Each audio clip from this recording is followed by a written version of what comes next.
Good day, folks. It's the 13th day of August and the year is 2025. A rather frivolous question. If you plant potatoes, what do you get? I can almost hear you cursing at me. What a silly question that was. If you plant potatoes, you get potatoes and you don't get apples. True, it's called law of nature. And another term for law of nature is karma. And karma doesn't operate on according to our circadian clock. It takes its own time. And having said that, listen to this. Karma is a beautiful thing to watch. We've got the evidence, the video, and the hard-hitting facts. This isn't just another news cycle, it's a reckoning. Slimy Adam Schiff, he thought he could pull a fast one on the American people. But his smug arrogance and sneaky tricks, they're about to come crashing down. He has been hiding in the shadows for a reason. Because the spotlight, not so friendly when the truth starts to surface. Now, before we break down the explosive evidence just uncovered by Kash Patel, let's rewind and watch Schiff practically put the final nail in his own coffin. You've said on more than one occasion that you've seen ample evidence of the Trump campaign's Russia collusion. Last March, you said you had more than circumstantial evidence of treasonous collusion with Russia. I've certainly said that there's ample evidence of collusion. Can you agree that there has been no evidence of collusion, coordination, or conspiracy that has been presented thus far between the Trump campaign and Russia?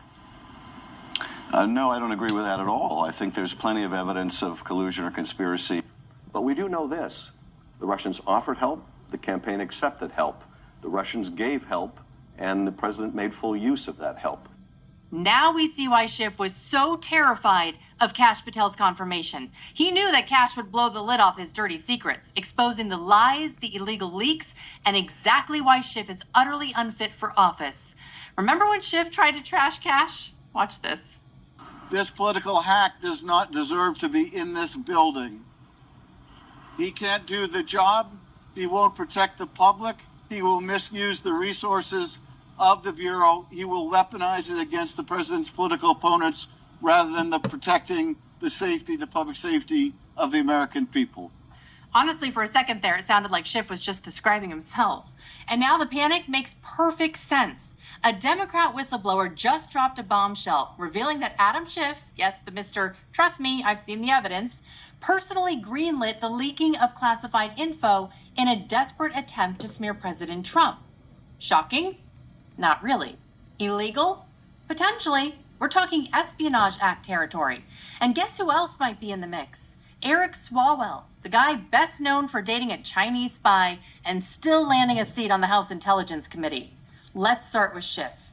Listen, this whistleblower literally sat in a meeting, he tells the FBI, where Adam Schiff authorized the leaking of classified secrets to dirty up Donald Trump and to try to build towards either a select committee in Congress or a special prosecutor. This whistleblower was a career intelligence officer. He had worked for the House Intelligence Committee, Democrat staff for a dozen years when he came forward to the FBI. He gave 4 interviews. He gave very specific information to the FBI, and nothing happened. Why? Because the Justice Department simply decided to take a pass. And in one of those FBI sit-downs, the whistleblower warned that they were targeting Lieutenant General Michael Flynn as part of a broader anti-Trump takedown. It wasn't oversight. It was a political hit job. Now, the whistleblower didn't stop there. He also fingered Swalwell as another leaker. Yes, the same Swalwell who had to awkwardly explain his relationship with Chinese operative Fang Fang. Now, at this point, it's less Intel Committee and feels more like International Drama Club. Here's the kicker, though. The whistleblower says he was fired for not showing enough party loyalty after raising red flags about the leak scheme. That's the Democrat strategy, pretty much in a nutshell. Play dirty, or you get purged. Now, Kash Patel has passed these documents on to Congress, and he wrote this on X, quote, "We found it, we declassified it. Now Congress can see how classified info was leaked to shape political narratives and decide if our institutions were weaponized against the American people. And it looks like the curtain is just starting to rise." Watch this. This is the first of several major leak investigations we're going to see over the next several days. You're going to see other major people that were clearly identified by the FBI as having leaked classified secrets. Their own staff turned them in when interviewed by the FBI. Nothing again happened. It's a common pattern. The question now is, in Donald Trump's Justice Department, does that dynamic change?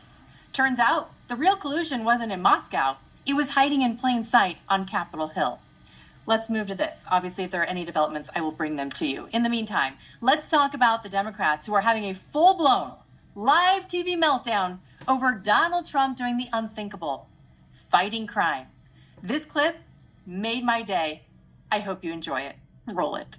Then Memphis was one of the murder capitals of the world. Yeah. And how come you're not calling for Donald Trump to send National Guard troops because in there? I also understand the laws, and I understand that it's different in Washington, D.C., as it was what about New explained York? by Joey. Wait. He said he wants to also move this little experiment here of taking over cities and police departments to New York, Chicago, It's amazing Baltimore. how much you guys get mad about fighting crime. No, don't change the subject. Nobody's getting mad about fighting. Wait, time out. Let me finish. Nobody's getting mad about fighting crime. I come from a law enforcement family. My grandfather was a captain of the police department for 40 years in my hometown. My husband is a federal officer. I, unlike you guys, actually support. Ever question my support for law enforcement?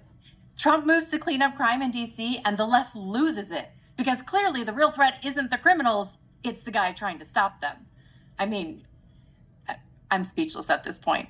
CNN, they're not the only ones losing it. Democrats, they are melting down. They are going full toddler in a toy aisle over Trump's plan to restore law and order. And the hypocrisy, it is next level. I've got the receipts. And yes, this is going to be fun. Let's start with Gavin Newsom, who never misses a chance to toss around the word dictator when Trump does anything effective. Here's what he posted, quote, "He was just getting warmed up in Los Angeles. He will gaslight his way into militarizing any city he wants in America. This is what dictators do." Ah, yes, because bringing in the National Guard to back up ICE and stop violent crime is apparently dictatorship now. Got it. But Gavin, didn't you do the same exact thing? Yeah, you did. Let's rewind to January 14th, 2021, just 1 week before Biden's inauguration, when General Newsom took to the podium and said this. Best and worst dinner for your waistline. General Newsom took to the podium and said this. Let me be clear. There will be no tolerance for violence.